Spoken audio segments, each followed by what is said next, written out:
Hello, I'm about to start a brew day. I'm going to make a Kölsch. So I've got my water just about up to strike temperature, 65. Camden tablet in it, and some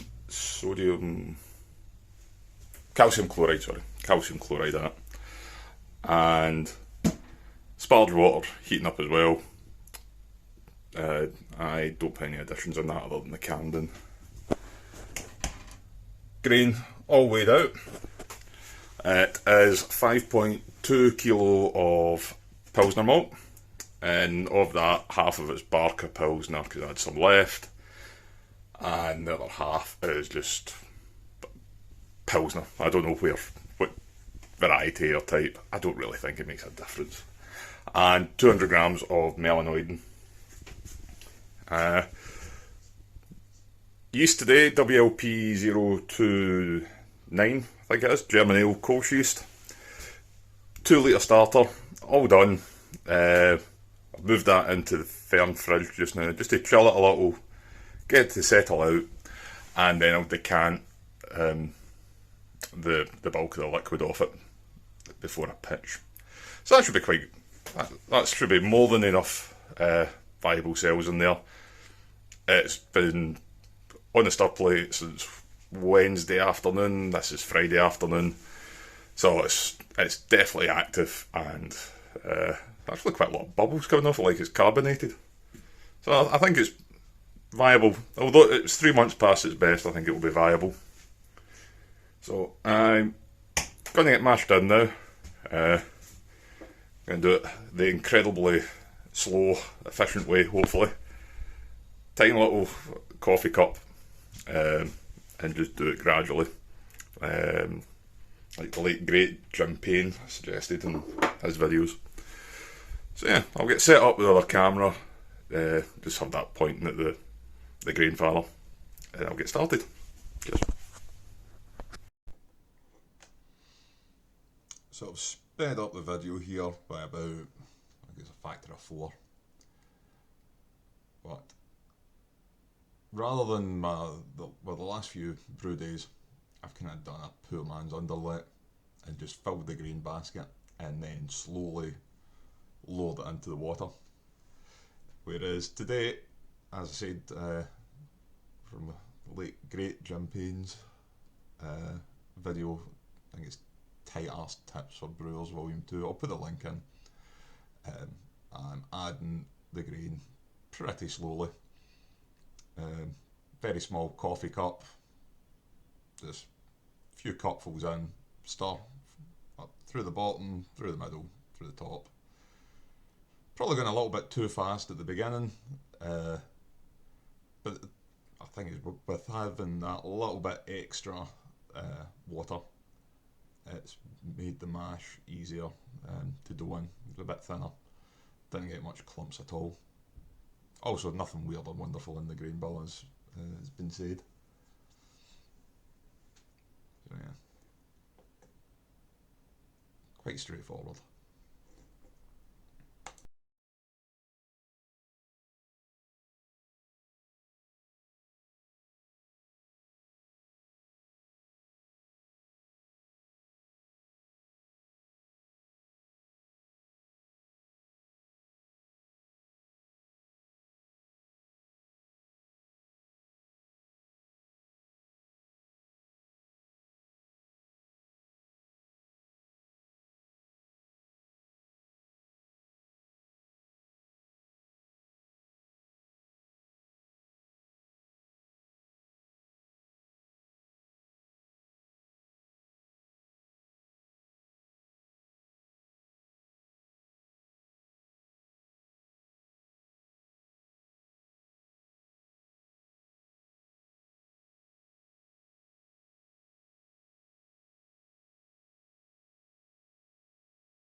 So all in, that took about 16 minutes. And now I fiddle about trying to get the top mash plate in, which is always a delight with a grandfather.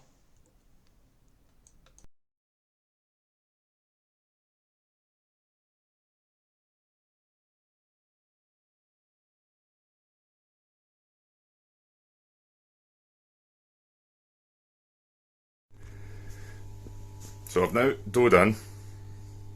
When I put the top screen on, I went to get the little filter basket thing, the additional bit.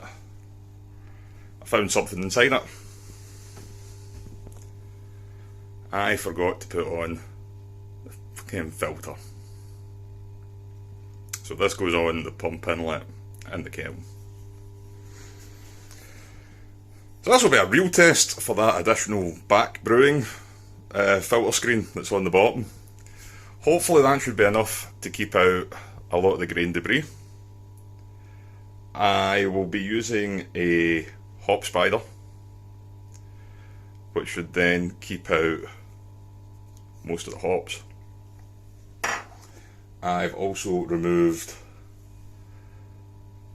the ball and the spring from where the spark arm is, as that gets clogged. But yeah, so that's issue number one. Issue number two is this thing that I use as my sparge heater isn't heating up. So I'm going to investigate that. I'm hoping there's just a little trip switch or something at the bottom of it. I'll soon find out. So just over the halfway point in the mash. And the wort looks like it's clearing up. It's actually been quite a straightforward mash, with the exception of me forgetting the sodden pump filter. But as I said, hopefully the additional filter plate at the bottom, which is really fine, should help. Nothing weird in this recipe, so there's no wheat or rye or anything that should make it go kind of gunky or scorch or anything at the bottom. I'm going to use the hop spider, which again should hopefully prevent anything too bad making its way through. I could also sanitize a sieve for when I'm transferring to the fermentation bucket, but we'll see about that. But so far the biggest issue I have is this not heating, so what I'm having to do is stick a kettle on. I'm not going to get anywhere near my normal sparge temperature. If it's in its 30s, I can live with that. It's just going to take it a little bit longer to get to the boil. But it does mean I need to now find another source of hot water for in here, which is unfortunate. So at this point, about 30 minutes into the boil, 90-minute boil, and this will be the first and only hop addition, which is 71 grams of Hallertauer.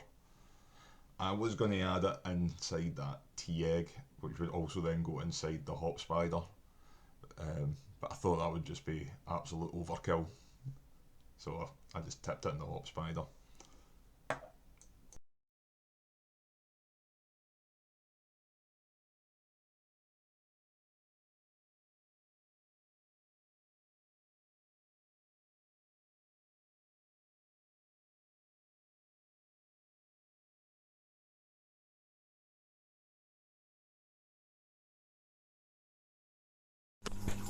So, getting near the end of the brew day, currently chilling the wort, not much to go,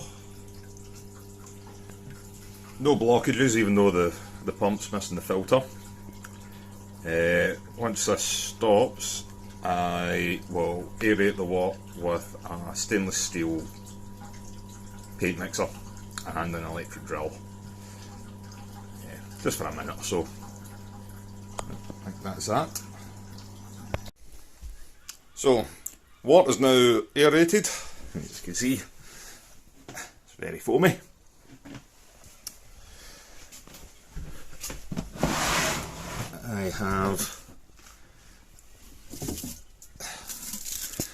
I've decanted off a litre of this, I don't know what you call that, spent wort, and just tried to leave as much. As you see, my starter got a little bit scorched. But, yeah. So I'm just going to pitch this whole thing now. As you can see, quite a lot of big clumps, which is good. So I pitch this straight in, and then I have some Clarex and some anti-foam to pitch. So this has been now onto cleaning the Grandfather, just running the cleaning solution through it. So overall, not the greatest brew day ever. I'm about 5 or 6 points under my target. No issues with forgetting the pump filter, which is good. The back brewing additional filter screen, I think, made a big improvement. Minimal scorching at the bottom of the Grandfather. No issues with recirculation. The sparge actually went really quickly. I was surprised. So yeah, that was decent. The new bit of hose has made a massive difference. It can support its own weight, and I don't feel that I'm going to scald myself at any second, so quite pleased with that. I think that was Advanced Fluid Solutions, the website online I used for that. Really sturdy. Food grade as well. The jam maker shit in the bed, that was annoying, because I can't rely on that for hot water in the shed for cleaning and things as well. But it's just kind of forced my hand now, so I'm going to make a hot liquor tank with that stainless steel pot I've got under the sink at the moment. I'm not going to put a Hermes coil in just yet, mainly just because it's all money. It's quite expensive when you add up all the parts. So what I'm going to do is I'm going to build the control box. I've ordered the ink board and the solid state relay and other bits and pieces. I've ordered the 2.4 kilowatt kettle element, shroud, cable and a thermal well. I need to order Q-Max cutters to cut the pot for those fittings as well, and I'll need to get a tap. So I think if I do, that's like the kind of bare minimum to get what I'm needing. So hopefully that'll be fine. But that'll be a project for the next week or two. I'll build a control box possibly on Sunday, depending if I get all the parts in time. Got a couple of bits I need to get for tool station or screw fix.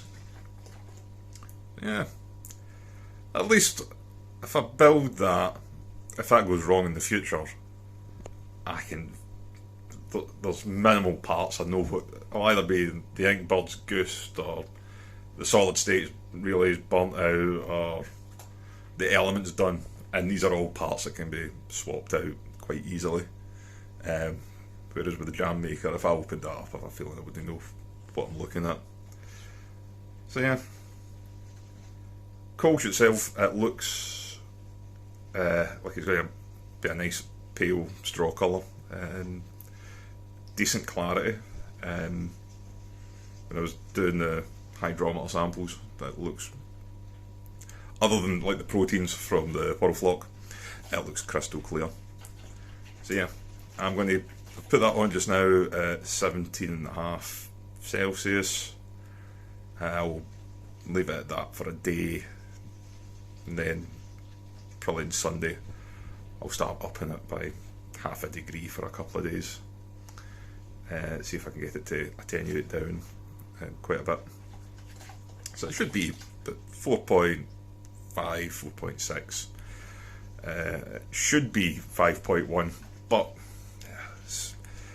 it's not the end of the world. I just hope that it won't be too bitter, because that kind of throws off the ratio a little. But again, this crap where I take my pre-boil reading, then that's a 90-minute boil, and I have the exact same gravity reading. That I don't get what I'm doing wrong with my samples. The pre-boil, that it's not like I took that before the sparge or anything stupid, but yeah. As well, I'd ran the pump for probably 5 or 6 minutes before I took the gravity sample, so everything should have been well mixed through.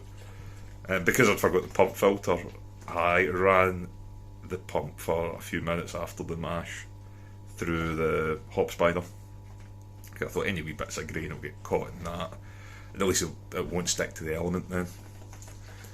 So yeah, so that's something else I need to work on, among many things in my brewing skills. Yeah, so probably do 4 weeks, I think, in the fermenter. I'm going to get a kind of long, cold lagering period, longish for me, lagering period, and see how that turns out. Cheers.